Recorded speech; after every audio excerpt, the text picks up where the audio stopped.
Hey folks, it's Ray with Taste Radio. Right now I am honored to be sitting down with Rosa Li, who is the founder of Wildwonder. Rosa, Hey. great to see you. Hi, Ray. So happy to be here. Indeed, we're here at Expo West 2025 on the final day of the show. It's a Friday, which is a new final day. Typically it's been on a Saturday, but I imagine it's been as busy as ever for you. Yeah, it's a crazy show. Yeah. So what people are encountering Wildwonder right now when they visit your booth, do most people know what you're doing, or are people pretty familiar with the brand? I would say half-half. Yeah. Obviously, people at the show are in the natural products industry. There's a lot of buyers are stopping by, so our existing buyers, some new buyers. So we're just really happy to introduce our newest flavor to everyone, which will be unveiled to the public in May. A lot of people are also tasting the existing line of flavors. Yeah, I have a sneak peek at your new flavor. It's behind You're our one of the camera lucky over there. ones. Yeah, it looks really, really good. It's mouth-watering for sure. Amazing. Yeah, I feel like it definitely fits in line with everything that you're doing with Wildwonder, which is making interesting yet approachable flavors in a format that is pretty in line with trends in beverage. You're not a soda per se. We talked about this a couple That's weeks right, ago. that's right. How would you describe Wildwonder? It's a great question. You were very on target in describing us. So Wildwonder is a sparkling beverage with gut health benefits and unique flavors. We really focus on flavor and function. So unique but approachable. So as you can see from the lineup here, Raspberry Lychee, Strawberry Passion. These are all inspired by my grandmother's herbal tonics growing up. So the base is actually an herbal base. Everything has a fresh brewed herb or botanical in them, and then paired with fruit. So it's the combination of fruit and botanicals, grandma wisdom with the concept of a California produce stand. Nice. You and I met about 5 years ago. I think it was 2020.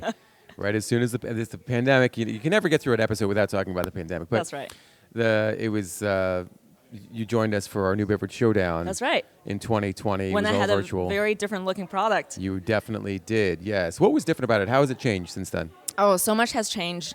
And this really speaks to the power of incremental change over time.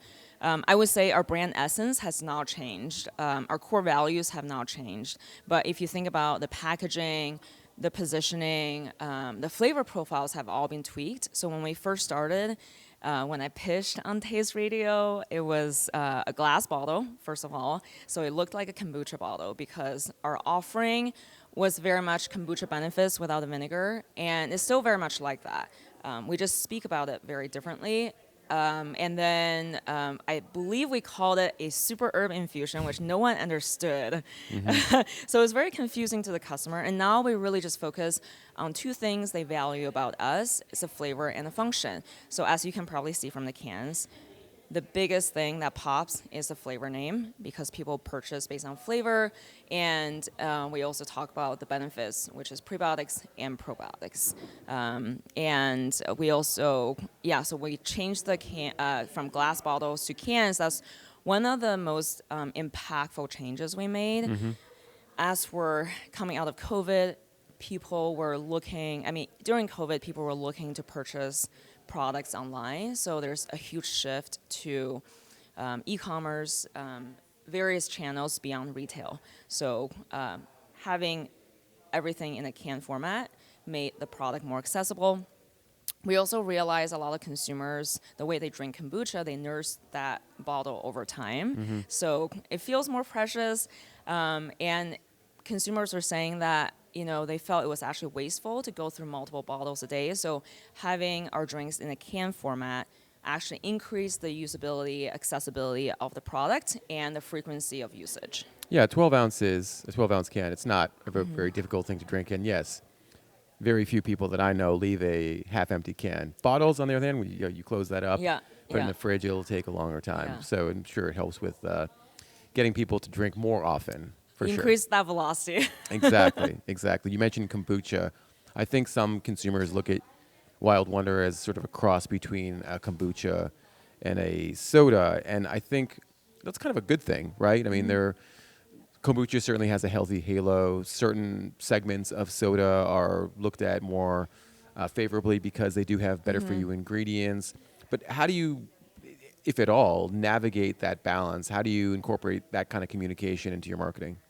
Yeah, that's a great question. we definitely don't want to be confusing to the customer.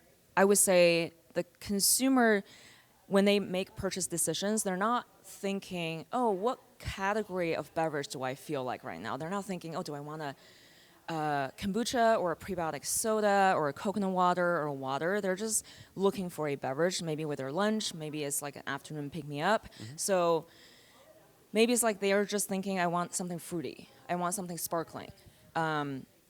So we don't feel that it's super necessary to put us in a box. They like us because of the two things that, it's flavor, it's great taste, and it's the additional benefits. And so we're functional. That's differentiating compared to water. So I would say the benefit of being compared to a kombucha, especially in the earlier years post-launch, is that everyone was surprised on the upside. Everyone tasted it and they're like, oh my gosh, this actually tastes good. As in, it doesn't taste vinegary like kombucha. Yeah, and then they're expecting something that is not as satisfying on the taste. Or, maybe they're expecting something that's not as approachable because functional beverages don't have the best rep for having great taste. And I'm a huge foodie. I don't believe in giving up taste for health. So the taste really needs to be there and it needs to be approachable. It needs to be very delicious. So I would say in all the surveys we conducted, people are saying this is a great tasting product and they're just pleasantly surprised. So, even till this day, people come to the booth and they're like, oh, this actually tastes good.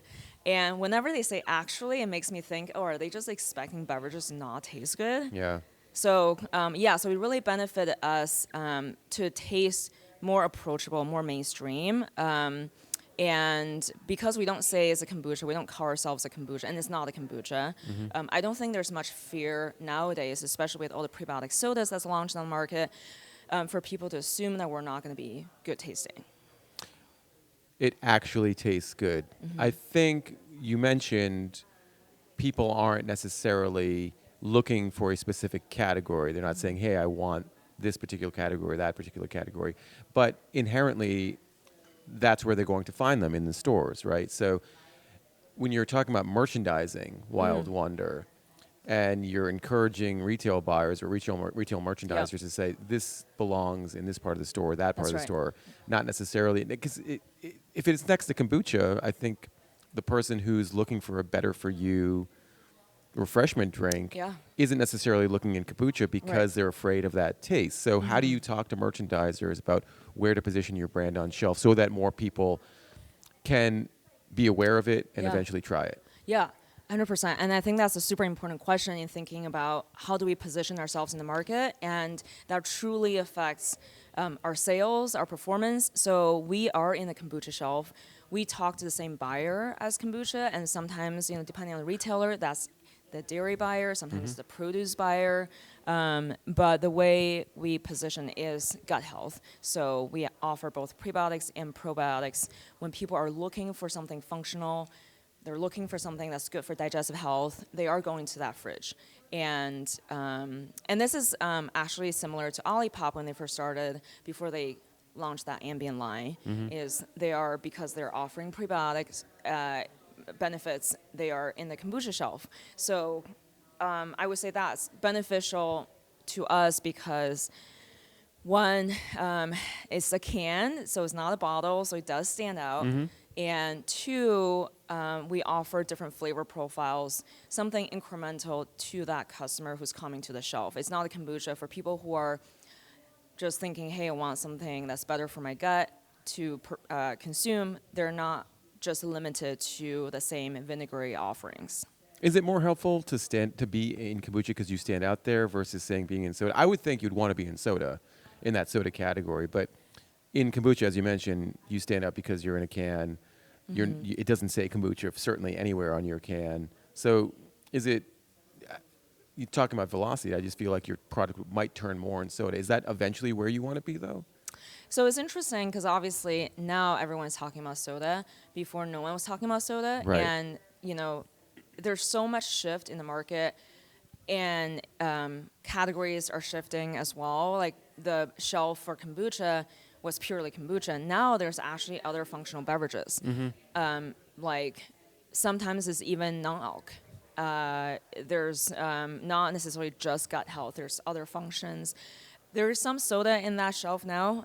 So I would say from a merchandising perspective, which is what we care more about rather than how should we be categorized necessarily, maybe it's in spins or whatnot, is like we just want to make sure we are positioned where the consumer is looking for our type of products, which is that functional beverage. That's probably 80% kombucha, or before it was almost 100% kombucha. Now is probably 50% kombucha now.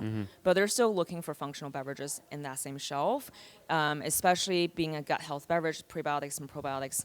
We are in the refrigerated section. We don't want to be in a soda like ambient aisle because when people are traditional soda drinkers might not be looking for something functional.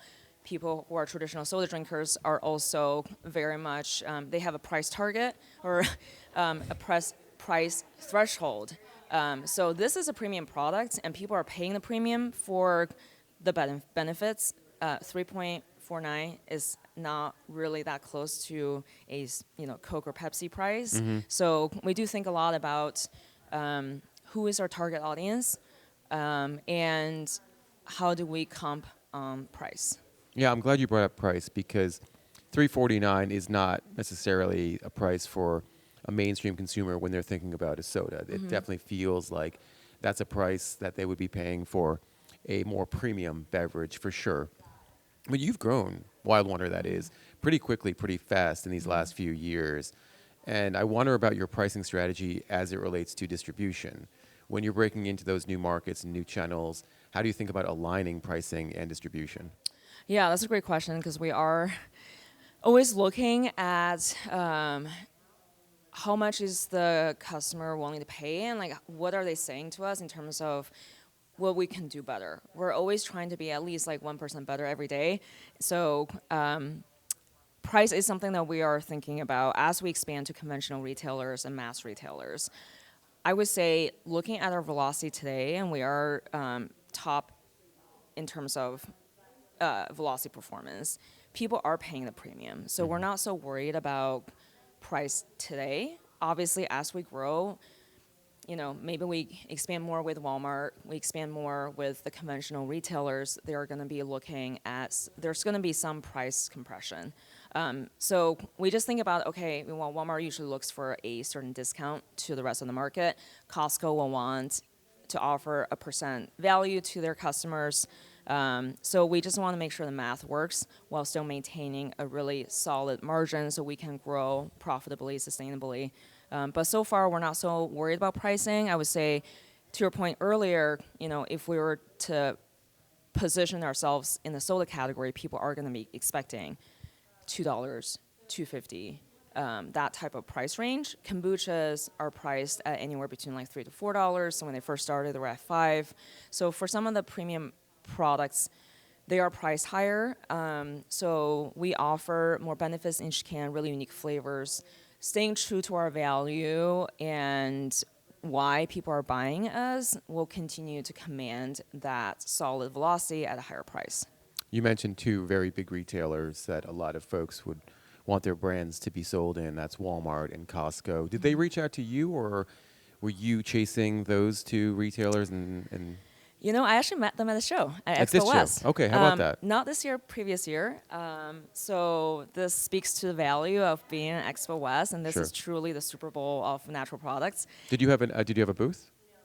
We have a booth this year. But did you have a booth when you met the buyers from Walmart? We had a booth when we met. I was not just walking around the show with a backpack, which also is a great strategy. So we started doing Expo the very first year that was Expo, was allowed post-pandemic, so it's 2021. Yeah. So this is our fourth year doing it. Mm-hmm. The company's 5 years old. Every show just gets better. So we actually met amazing retail partners at Expo West. We met last year, a lot of the Albertson, Safeway buyers, regional buyers came by, met us. This year, the national team came by, met us for not the first time. We've been having conversations with them. Walmart came by last year. We met Costco buyers last year. So these are relationships we develop over time, and this show has just been amazing in terms of meeting buyers, connecting with the community. they're interested in your brand, but getting your product on their shelves is a whole nother thing. Demand planning, thinking about your production capacity and what you would need to be in those stores, that's a whole different story. How do you plan for something like that? How do you plan for that PO from Walmart? How do you make sure that Walmart has the confidence that you can fill those orders? Yeah, I mean, we take a lot of pride in our operations. We've been operating very efficiently, even at a smaller scale than Olipop or Poppy. So in terms of production planning, we operate, in different regions now. We have multiple co-packers that can help to support certain volumes. So if we don't plan exactly as demand, we can always fill a little bit of smaller volume to supplement with additional co-packers. I would say we generally do a pretty good job with inventory. I would say the planning part is we don't plan from an HR headcount perspective for Costco because that's very risky, and those are rotations and volume that might not come through. But for other retailers, there's usually a reset schedule that's months in advance. Sure. For Whole Foods, I would know, 6 months in advance before it goes on the shelf. So all these retailers have their reset schedule. So we do actually have pretty good visibility in terms of, okay, what's next quarter's demand. Costco is probably the only one that's a little bit of volatile. But we do actually, we've been talking to buyers, and we generally have a pretty good sense of when that next rotation is. How many co-packers are part of your team, or I guess you work with? Yeah, we have 2.5, and Okay. so one on the East Coast, one in the Midwest, and a smaller co-packer on the West Coast in California. That's more used for, to supplement volume and for testing new products. How do you have a good relationship with all three of them and make sure that they're swimming in the same direction as you guys are?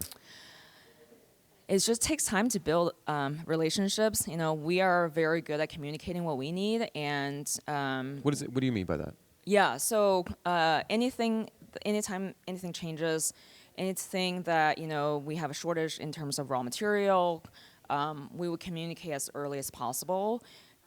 And these are, obviously we do a lot of diligence in picking co-packers and making sure that they are quality co-packers. We do a lot of reference checks to make sure that they also communicate well. They have quality standards that fit our standards. So, the co-packers, actually, they all came by our booth as well at Expo, spoke very highly of us just in terms of the way we work.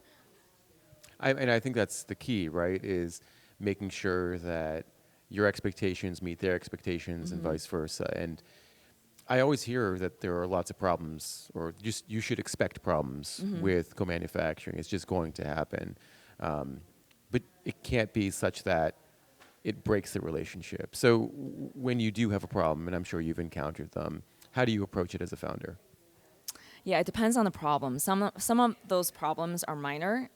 So if there's delays in manufacturing, you can't really avoid those because you never know when something happens. The line can go down. Maybe there's an equipment issue. So it's important to build in some cushion in terms of how much inventory we hold. Obviously, that comes with consequences. It means we need to hold more cash to support that cushion. An extra 10 days of inventory hold can impact a lot in terms of cash flow.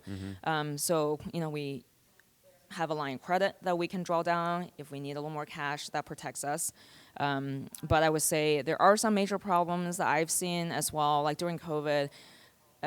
Someone got COVID and the co-packer had to shut down operations. So that really forced us to diversify our supply chain, diversify our operations, our manufacturing partners. And as a result, we're stronger because if something happens with one co-packer, we can go to a second one. So, we did have out of stock issues in the past.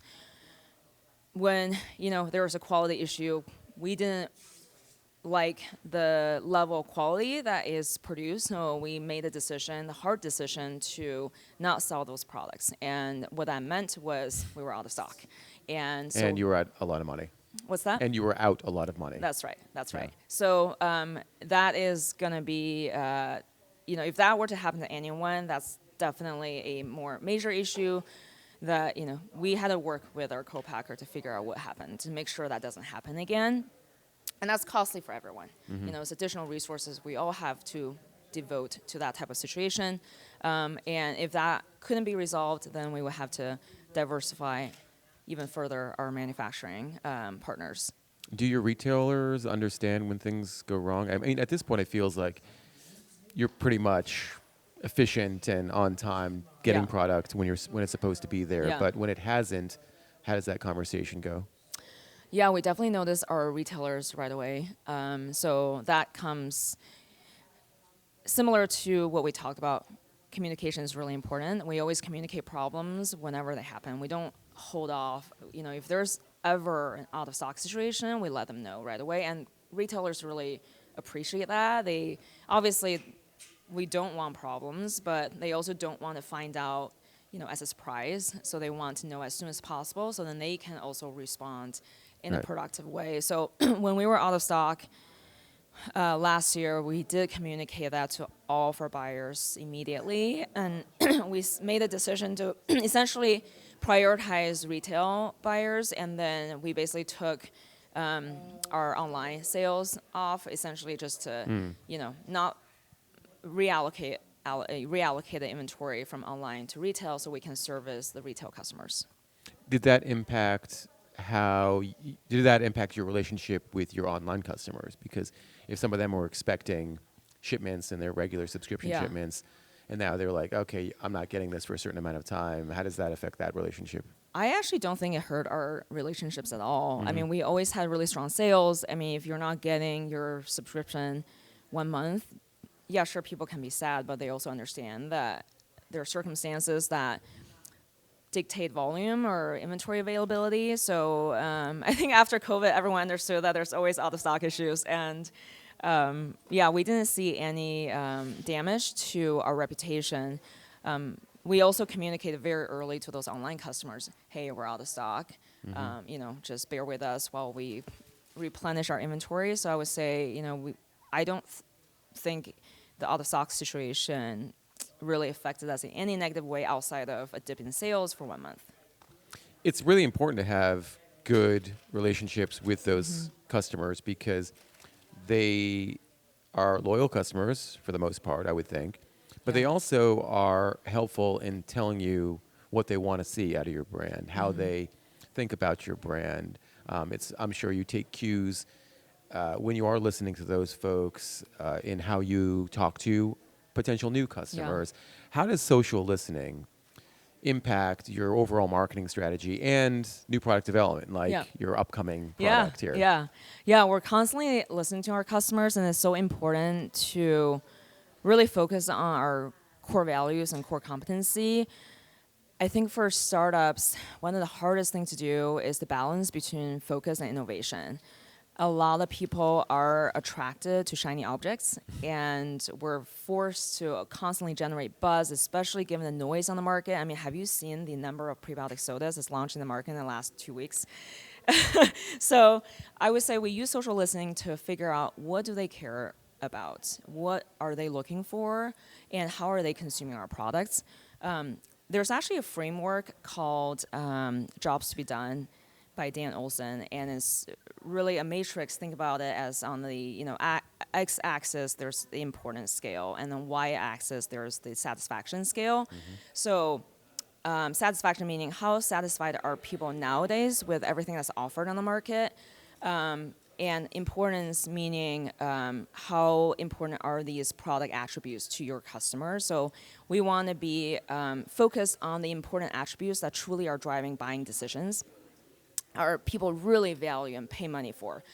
And on the satisfaction scale, we want to be lower on the satisfaction scale, so it's not an oversaturated market, and there's not a lot of those. So the two things that we still, again, two things we focus on are the unique flavor profiles and the benefits. Those are the things we continue to hear in social listening, in surveys, everywhere, post-purchase surveys we do a lot for both online customers and retail customers, to figure out why are they buying Wildwonder, how are they consuming us. So we are not trying to be a soda. And this is why we don't market ourselves as a soda. We will never do soda flavors. We're not going after the root beers and the colas. There's enough people doing that, as we know. We want to stay in our lane, stay true to our core values, unique flavor profiles, botanicals and fruit. Everything is herbal based, and that all is very much deeply rooted in Eastern herbal wisdom. And we'll have unique but approachable flavors. We have more benefits in each can, both prebiotics and probiotics. Low sugar. So those are the benefits people talk about on social media. They love the different unique flavors we offer. So I would say we've done so many surveys now, and the first thing that comes up is like gut health. Why are they buying it? It's gut health. And I think that what they really mean is they're not trying to solve their gut health issues with Wildwonder, but they're paying the premium because it's functional, because of the benefits, right? And then flavor also ranks super high. Those are really the two things that stand out. It's like really tasty, very delicious, surprise on the upside. So those are the things that we are going to double down on. And the rest is just noise. Like, when we first started, we were talking about all these attributes like, mission-driven, clean ingredients, sustainable, gluten-free, organic. Those are all great attributes, but they're not the reason people are buying Wildwonder. Sometimes I think the reasons why people buy a product can be incongruent with the reasons that an investor might buy into a brand, might fund a brand. So investors today, I'm sure that it's very buzzy about soda. Yeah. You're very clear. We're not that. We're never going to be that. But again, your customers are telling you, we like your brand the way it is. But for an investor to say, well, I'm only going to fund this if it's this. Yeah. How does that impact fundraising? It's actually really interesting. I made a decision not to fundraise last year because, one, the market's terrible, and two, we're operating just fine. We're break even. We're not losing money. Congratulations. Thank you. That's not easy. Yeah. So if you have a profitable company, then you don't have to worry about raising money. There's this huge load off my shoulders. And that's why we've always wanted to run very efficiently and, focus on what we do best, focus on why people like us, and not worry about the rest. There's a lot of investors that are coming to us nowadays because they want to, be part of this journey, like have something in their portfolio that benefits from a tailwind of prebiotic sodas and Olipop and Poppy and all the growth they've had.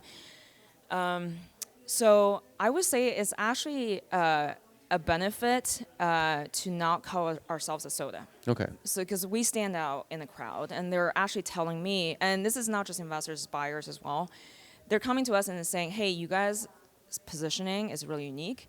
You're not just another soda. And that's why they like us. Same thing with buyers. Like Whole Foods' whole exec team actually came by yesterday, and the CEO came by twice during the trade show. Nice. And our buyer consistently tell us that they like us because we offer something different.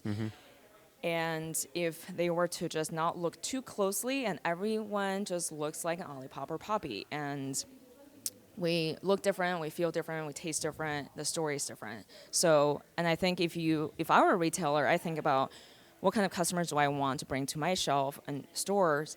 I want to offer something incremental. I don't want to just offer a Me-Too product. And that's why we want to stay in our lane, and we want to just focus on what we do best. That's really good to hear, because I think a lot of folks think they should sodify their products to fit in line with trends. Yeah. There's definitely, certainly a lot of interest in the brands you mentioned, Poppy and Olipop. There's a lot of strategic interest from what we hear in those two brands as well. But it's almost too late, I think, for brands to get into this space. Yeah, I definitely think that there's different waves of innovation. If you think about when GTs first started like 30 years ago, they really built the kombucha category. And 2012 to 2017 was like when kombucha really had their boom. And when Health Aid and Kavita started around 2012, and we saw a huge boost to that category, and that's a new category. By 2017, there's probably close to 100 kombucha brands on shelf. And then we all shifted to something more nostalgic, something more approachable in functional beverage when Olipop and Poppy started. So during COVID, everyone went to nostalgic flavors and started going not backwards, but in a different direction, and looking for comfort, looking for more approachable flavors in this functional beverage category. As Olipop and Poppy started doing more education in this market, and I would say nowadays everyone's looking at what's coming next, what's this next wave, and I would say that we would love to lead this next wave of innovation with more unique flavor profiles. If there's anything I'm learning from the show, and I haven't had a lot of time to walk the show, but I'm noticing a lot more Asian flavors, global flavors, and that's not going away. So I would say, how do we position in this growing category beyond just traditional soda flavors? At the end of the day, this is a sparkling drink. So you're either sparkling water or a soda, right? There's not a lot of options or categories per se. I would say people are drinking us because we are somewhere in between those two big categories. And I'm not counting kombucha because that's like very niche. So, we taste, there's more taste than a spindrift in Wildwonder. You get more satisfaction on the taste, and it's also functional. But then we're never going to be as sweet as a soda. We don't want to market ourselves as a soda because when consumers get it and they taste it, they're going to be underwhelmed on the taste profile as opposed to being pleasantly surprised. Because if they're expecting a soda, they don't get a soda, they're not going to come back. So that's why we don't market ourselves as a soda, because traditionally people think of soda as like a root beer or cola, something very sweet. You're 5 years in with Wild Wonder, and you're doing well. You have good distribution, you have good retail partners, you're break even, as you mentioned. A lot of things are going right. When you look at the next 5 years and the potential for the brand, what do you see? What are you trying to accomplish? I talk to entrepreneurs, and sometimes they say they work backwards. They say, okay, we have this overall vision, this idea, and we want to accomplish it sort of step by step on the way back. So how are you anticipating the potential for Wild Wonder going forward? Yeah, my goal is deceptively simple. We want to execute well. We will stay true to our core values, our core competency, and just very focused. What we obviously have product innovation, but it's going to be the same line of products. We're going to do it in a very gradual way, in a way that makes sense. Even with our distribution, we're basically just doubling every year, and it's very much consistent. We focus on serving our customers well, making sure that their needs are met. Obviously, we have growth goals in terms of revenue, but that also, we're not going to go after a certain revenue regardless of what else happens. So for instance, what I mean by that is sometimes people will say, hey, investors force us to get to 100 million in 3 years. Well, you're going to have to spend a ton of money to get there, especially if the velocity is not good. So for me, it's saying, yeah, sure, we want to get to 100 million, and we want to do it rapidly because market share is important. But we're not going to do so at the expense of maybe it's losing profitability, maybe it's spending trade in a way that doesn't make sense, maybe it's fueling growth just with marketing dollars. If our product isn't performing, we're not going to spend on marketing. We're going to focus on the product, and maybe that delays us by a year, but that's okay. So I would say, we do have very strong velocity on shelf. We have a very strong product lineup, but what my team and I always focus on is execution, making sure that we don't run out of stock. We continue to perform well on shelf, and just kind of tackle one market at a time, one retailer at a time, and we'll get there. Yeah.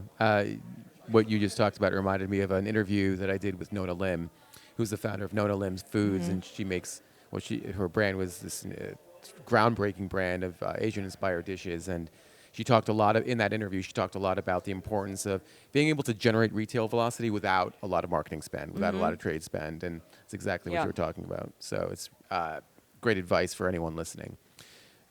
Rosa, you and I had chatted about doing an interview like this. I think it was BevNet Live 2023.